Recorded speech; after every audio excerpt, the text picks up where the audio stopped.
오늘부터 우리가 수요 예배와 금요 기도회를 함께 이렇게 진행하게 되는데 순서가 약간 바뀌어서 처음에는 어색한 면도 없지 않겠지만 아마 곧 다 적응이 잘 될 거라 이렇게 생각이 됩니다.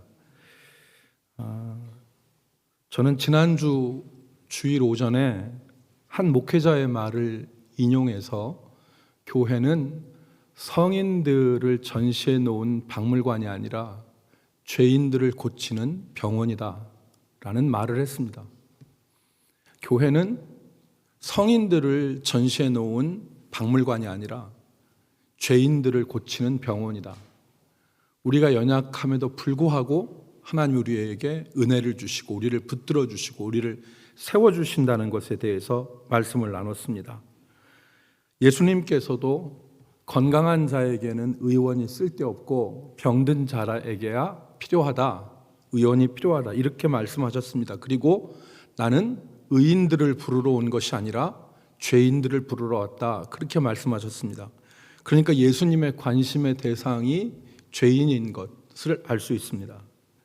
그러다 보니까 여러분 교회에는 환자들이 많습니다. 온전하지 못한 사람들이 모여 있는 곳이 교회입니다. 건강하고 온전한 사람들이 아니라 병들고 아픈 사람들이 모여 있는 것입니다. 주님의 만져주심과 주님의 도우심을 바라 고쳐주심을 바라서 나온 사람들이 교회에 있는 것입니다. 주님은 다 이들을 만져주시고 고쳐주십니다. 아멘. 그런데 시간이 좀 걸려요. 그리고 온전해지는 과정 가운데서 서로에게 아픔을 주는 경우도 발생을 합니다. 그래서 때로는 교회가 천국이 아니라 죄송하지만 교회가 지옥같이 느껴질 경우들도 있습니다. 생각해 보십시오. 전부 멀쩡한 사람이면 좋겠는데 전부 다 아픈 사람이에요. 전부 다 신음소리를 냅니다. 그런데 어떻게 그곳이 천국일 수가 있겠습니까? 그래서 많은 사람들이 이런 문제로 고민을 합니다. 저도 고민하고 여러분들도 고민하시죠. 이런 문제로 다 고민하지 않는 사람이 없습니다. 사람들이 왜 저렇지? 혹은 사람들이 왜 저렇게 예의가 없지? 사람들이 왜 저렇게 무례하지? 이런 생각들을 안 해본 사람이 없어요. 왜 사람들이 이 모양이야? 이렇게 생각합니다. 그래서 우리가 흔히 병을 낫기 위해서 병원에 갔는데 2차 감염이나 병균 같은 그러한 원인으로 병이 깊어지는 원치 않는 상황이 발생하듯이 교회 와서 위로와 또 치료받기보다는 힘들고 어려운 상처와 고민을 안게 될 때가 있습니다. 그래서 사람들이 신앙적으로 이런 의문을 갖습니다. 하나님, 왜 이런 교회를 나한테 허락하셨죠? 하나님, 왜 이런 교회를 나한테 주셨습니까? 이렇게 생각하는 것입니다. 결론적으로 말씀드리자면, 잘 들으십시오. 결론적으로 말씀을 드리자면 세상에 그 자체로 완벽한 교회는 없습니다. 어느 교회는 그 자체로 좋은 교회고 어느 교회는 그 자체로 나쁜 교회가 없습니다. 전적으로 타락한, 그래서 부패한 심성에서 선한 것을 기대할 수가 없습니다. 우리는 다 전적으로 타락을 했고 우리의 심령은 부패하였는데 이 전적으로 타락하고 부패한 심령 가운데서 무슨 선한 것을 기대할 수가 있겠습니까? 단지 성령의 역사가 그 부패하고 타락한 그 심령 가운데 성령의 역사가 나타나는 교회는 하나님의 성품을 닮아서 은혜로운 교회가 되는 것이고 아무리 말입니다. 아무리 좋은 성품을 가진 교인들이 모여도 성령의 역사가 아니고 인간적인 본성이 나타나면 며칠 만에 그곳은 정말 인간의 본성만 나타나는 교회가 되는 것입니다. 부패한 인간의 본성에서 나올 수 있는 것은 미움, 시기, 질투, 교만, 이기심, 자기자랑 뭐 이런 것들입니다. 우리가 별로 안 좋아하는 것들이죠. 이런 것들이 자연스럽게 나옵니다. 그러나 성령의 열매는 사랑과 희락, 기쁨과 화평과 오래 참음과 자비와 양성과 충성과 온유와 절제라 그랬죠. 하나님의 성품들이 드러나는 겁니다. 성령의 역사가 있는 자리에 하나님의 성품들이 드러나는 겁니다. 여러분, 그래서 좋은 교회는, 그리고 아름다운 교회는 성령의 역사가 나타나는 교회고, 정말 힘든 교회는 육체의 소욕이 나타나는 교회입니다. 그래서 우리가 이 시간에 생각할 것은 교회가 성령의 역사가 나타날 수 있도록, 성령의 역사가 나타나는 교회가 되도록 기도하고 힘써야 됩니다. 여러분, 교회만 아니라 이것이 개인의 삶도 지배합니다. 개인의 삶도, 우리 개인의 삶도 동일한 원리가 적용이 됩니다. 그래서 육체의 소욕과 육체의 욕망이 지배하는 삶은 육체의 열매만 가득하고, 그리고 성령의 역사, 성령의 지배가 있는 삶은 성령의 열매, 은혜의 삶이 되는 것입니다. 여러분, 우리는 이 예를 오늘 설교의 제목에서 보는 바와 마찬가지로 고린도 교회에서 찾아볼 수 있습니다. 바울은 고린도 교회에서 1년 6개월을 지냈습니다. 고린도 지역에서 1년 6개월을 머물며 그곳에서 교회를 세웠고 복음을 증거하였는데, 이 고린도 지역은 한마디로 얘기하면 우상 숭배와 환락의 도시였습니다. 여러분, 제가 지난번 갔던 곳이 고린도인데요, 아주 실감나게 보여지더라고요. 이 바울 당시에 고린도는 항구인데요, 바다로 둘러싸여져 있습니다. 항구 도시였는데 많은 배들이 이 고린도에 정박을 합니다. 그리고 상업이 발달했습니다. 오랜 바다 생활에 지친 그 선원들이 혹은 뱃사람들이 고린도 항구에 내리면, 바다에 인접한 항구에 내리면 그 바다 바로 옆이 목욕탕이에요. 그래서 목욕탕에서 목욕을 하고, 그리고서 대로가 쫙 펼쳐져 있는데 그 대로가 펼쳐진 양쪽에는 상점들이 즐비합니다. 그러니까 배에서 오랫동안 있던 사람들이 목욕을 하고 목욕하고 나와서 상점에 들려서 뭐 필요한 거 이런 거 다 사고 먹고 마시고 이렇게 한 다음에, 고린도에는 아크로 고린도라는 것이 있더라고요. 근데 약 해발 500m 정도의 이런 불쑥 솟은 그러한 그 언덕 비슷하게 되는 건데, 그 꼭대기에 성전이 있어요. 성전이 아르테미라고 하는 여신을 섬기는 성전이 있는데, 이 성전에 가서 우상 숭배하고, 그리고 그 성전에 1000여 명 정도의 여자 창기들이 있었는데, 성창이라고 부르는 창기들이 있었는데, 그 성창들과 음란한 일을 행하는 것이 선원들의 즐거움이고, 그리고 그 고린도 교회가 돌아가는 어떤 사이클이었습니다. 그러니까 내려서부터 시작해서 저 꼭대기까지 가는 그 길이 전체 모든 인간의 욕구를 다 해결할 수 있는 그런 길이었죠. 그렇기 때문에 이 고린도에서는 환락과 우상 숭배가 만연해 있었습니다. 그래서 고린도는 그런 지역이었고, 복음이 들어가서 선교하기에는 만만한 곳이 아니었습니다. 그러니까 오늘 우리가 읽은 고린도전서 2장 3절에 보면은 데살로니카 그리고 아덴에서 거의 쫓겨오다시피 한 바울이 고린도에 들어왔을 때의 처음 심정을 기록하지요. 그게 뭐냐면, 내가 너희들 가운데 들어왔을 때에 약하고 두려워하고 심히 떨었도다. 그러니까 고린도가 만만한 지역이 아니었습니다. 고린도가 만만한 지역이 아니었기 때문에 데살로니카에서, 그리고 그 이전에 루스드라에서, 데살로니카에서, 아덴에서 계속해서 바울은 쫓겨다녔어요. 심지어 베레아에서도 쫓겨왔습니다. 그런데 이 고린도는 이전의 도시에 비해서 말로 닿을 수 없는 그런 세속적 도시였어요.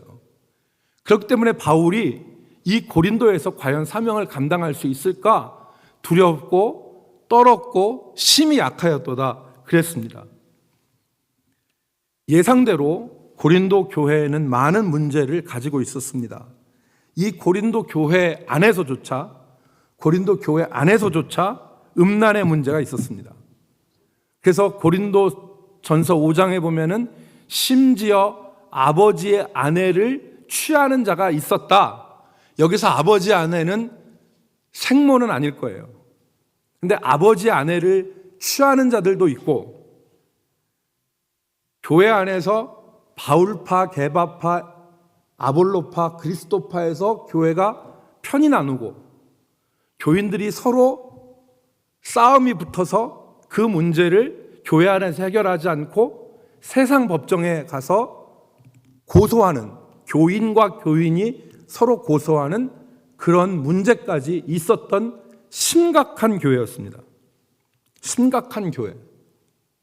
이 외에도 고린도서를 보면 고린도 교회에 수많은 문제들이 있었던 것을 우리는 알 수 있습니다.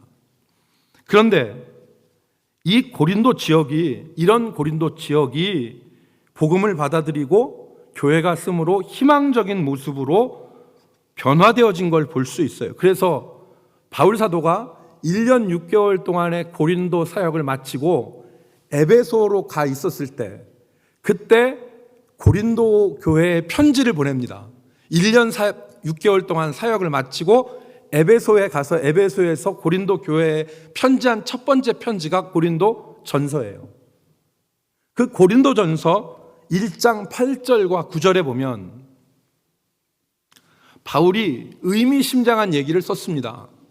바울이 의미심장한 얘기를 썼는데 같이 읽어볼까요? 주께서 너희를 시작. 주께서 너희를 우리 주 예수 그리스도의 날에 책망할 것이 없는 자로 끝까지 견고하게 하시리라.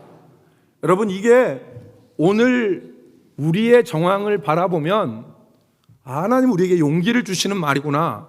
그리스도 예수의 날에 책망할 것이 없는 자로 끝까지 견고하게 하시리라. 이 말씀은 신자들에게 있어서는 하나님이 그렇게 하실 거야 라고 생각할 수 있지만, 고린도 전서에 나타난 수많은 문제들을 바라보고 고린도 지역의 문제들을 바라봤을 때는 책망할 것이 없이 끝까지 견고하게 세워, 이건 고린도 교회에 안 맞는 얘기예요.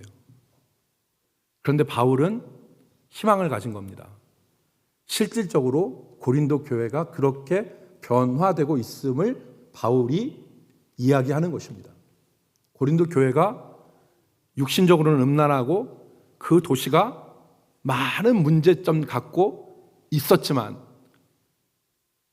1년 6개월의 사역을 하고 난 다음에 끝까지 견고하게 하시리라. 9절 말씀을 보면 너희를 불러 그 아들 예수 그리스도 우리 주와 더불어 교제하게 하시는 하나님은 미쁘시도다 그랬습니다. 믿음이란 얘기를 다시 썼죠. 그리고 고린도 전서 후반부에 가면 이들이 성령 안에서 변화되어진 모습이 나오는데 고린도 전서 15장 58절입니다. 우리가 잘 아는 말입니다. 그러므로 같이 읽습니다. 그러므로 시작. 그러므로 내 사랑하는 형제들아 견실하며 흔들리지 말고 주의 일에 더욱 힘쓰는 자들이 되라. 이는 너희 수고가 주 안에서 헛되지 않은 줄 알미라. 바울 사도가 어느 교회에 한 말이에요? 고린도 교인들에게 한 말이에요. 그런데 뭐라고 얘기하냐면 주의 일에 더욱 힘쓰는 자들이 되라. 지금도 주의 일에 힘쓰지만 더욱 힘쓰는 자들이 되라. 이는 주 안에서 너희 수고가 헛되지 않은 줄 알미라. 그러니까 고린도 교회에는 주를 위하여서 수고하고 주를 위하여서 더욱 힘쓰는 자들이 있다는 이 말입니다.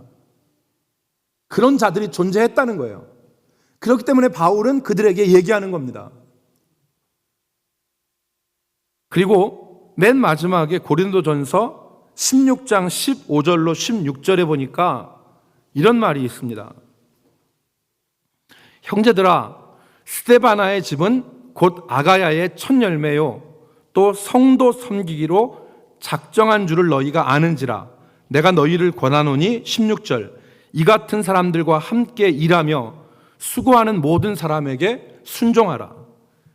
여러분, 스데바나라는 사람은 오늘 고린도전서 1장 16절에 보니까 바울이 그 집에 세례를 베푼 사람이에요. 내가 스데바나의 집 외에는 세례 베푼 일이 없다. 바울이 고린도전서 1장에서 말씀을 하잖아요. 16절에서. 근데 그 스데바나가 어떤 일을 했냐면 그가 아가야는 아테네와 고린도 지역을 같이 부르는 지방 이름입니다. 충주와 청주를 충청도 지역이라고 하는 것처럼 고린도와 아테네를 아가야 지방이라고 합니다. 그 아가야의 첫 열매고, 그 다음 말이 중요한데, 또 스데바나는 성도 섬기기로 작정한 줄을 너희가 아는지라. 성도들을 섬기는 헌신의 결단을 하고 교회를 섬긴 사람이 누구냐면 스데바나라는 사람입니다.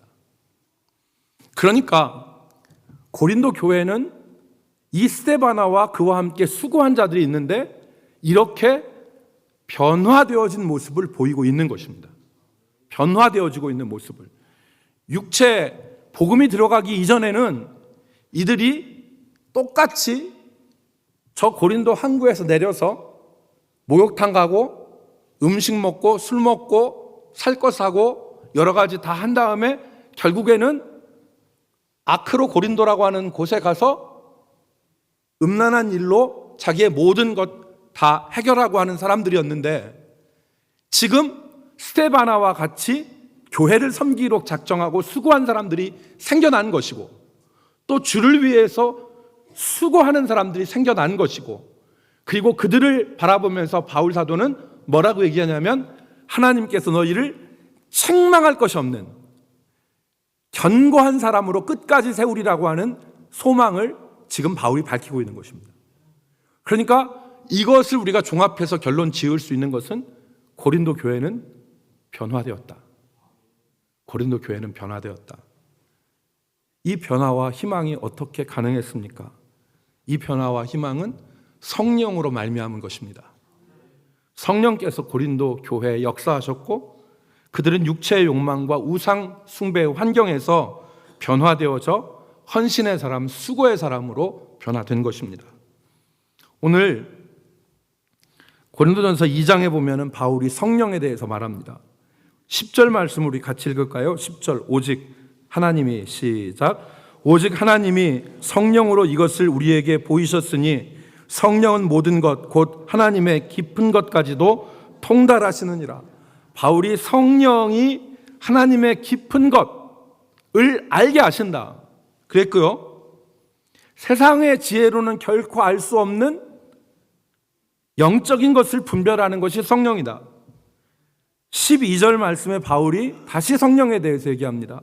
우리가 시작 우리가 세상의 영을 받지 아니하고 오직 하나님으로부터 온 영을 받았으니 이는 우리로 하여금 하나님께서 우리에게 은혜로 주신 것들을 알게 하려 하심이라. 바울은 고린도 교회의 성도들의 변화의 원인이 뭐냐? 우리가 세상의 영을 받지 않고 하나님으로부터 온 영을 받았다. 여러분, 바울 사도가 고린도서에서 성령을 대단히 많이 강조했습니다. 여러분, 고린도 전서를 쭉 읽어보면 고린도 전서에 성령이라고 언급된 말이 15번 나옵니다. 성령이 직접적으로 언급된 게. 그리고 하나님의 영이라고 돌려서 말한 것까지 얘기하면 20번이 넘습니다. 그런데 똑같은 바울이 쓴 디모데 전후서는 성령이란 말이 각각 한 번씩 나옵니다. 디모데 전후서에는 성령이란 말이 한 번 나오는데 고린도 전서는 무려 20번 이상이 나옵니다. 엄청난 강조죠.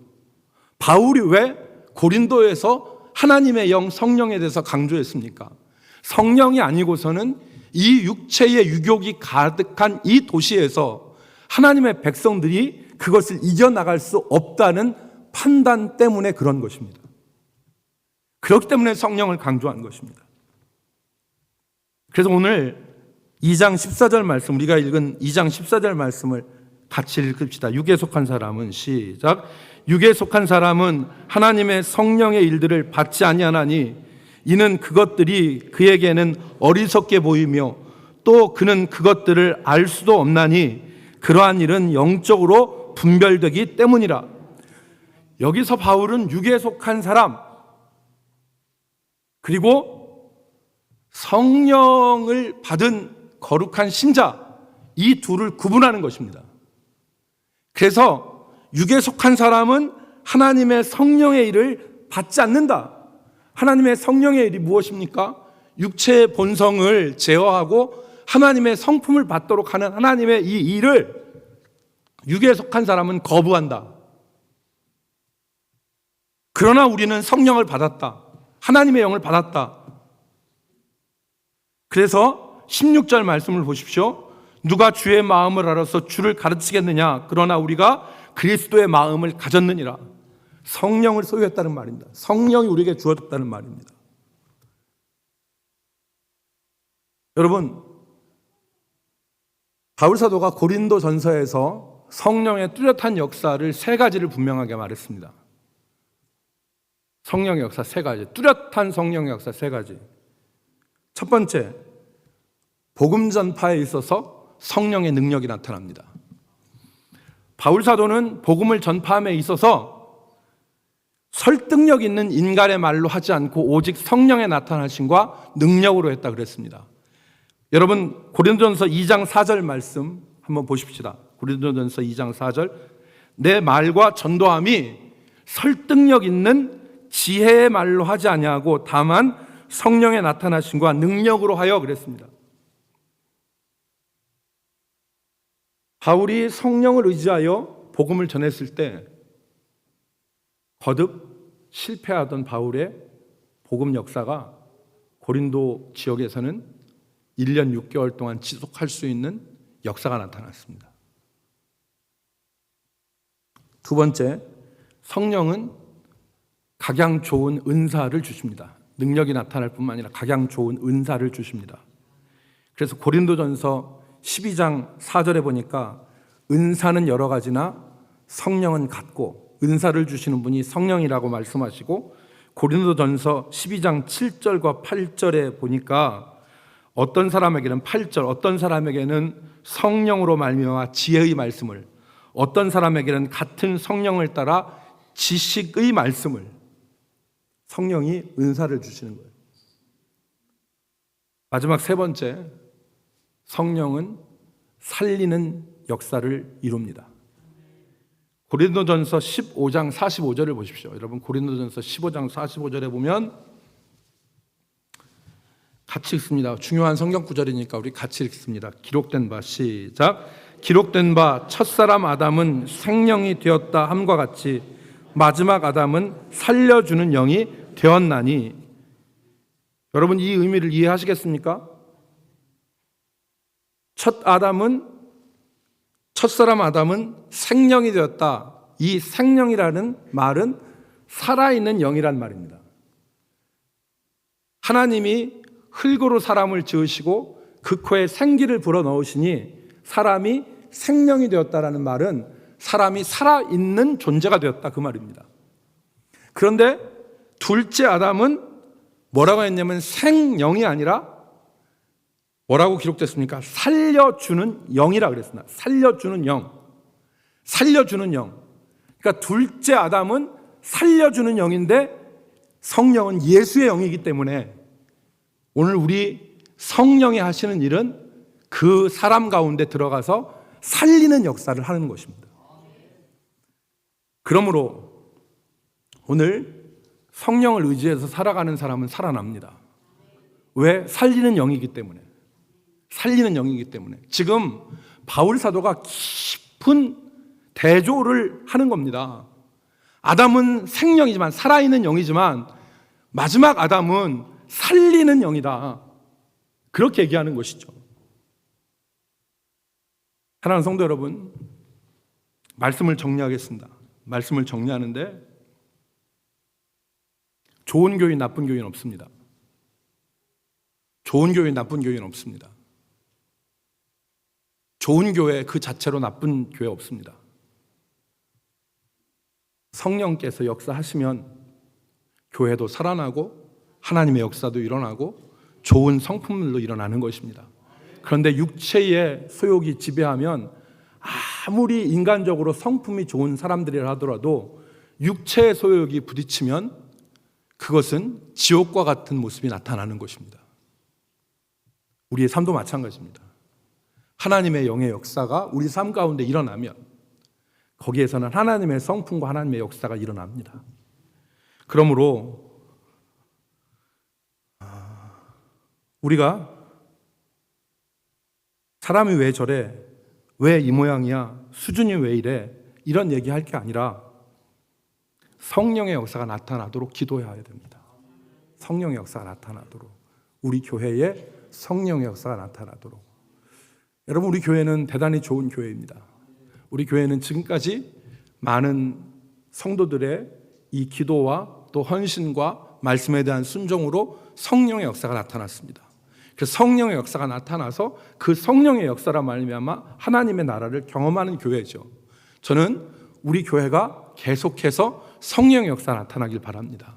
우리 삶에 성령의 역사가 나타나서 정말 인간적으로는 우리가 좀 부족하다 할지라도 하나님의 교회에 와서 성령께서 역사하심으로 우리의 기본적인 모습들은 부패한 인간 심성을 벗어날 수 없지만 성령의 역사는 우리의 교회는 하나님의 역사가 충만한 교회가 되기를 우리가 다 같이 힘써야 됩니다.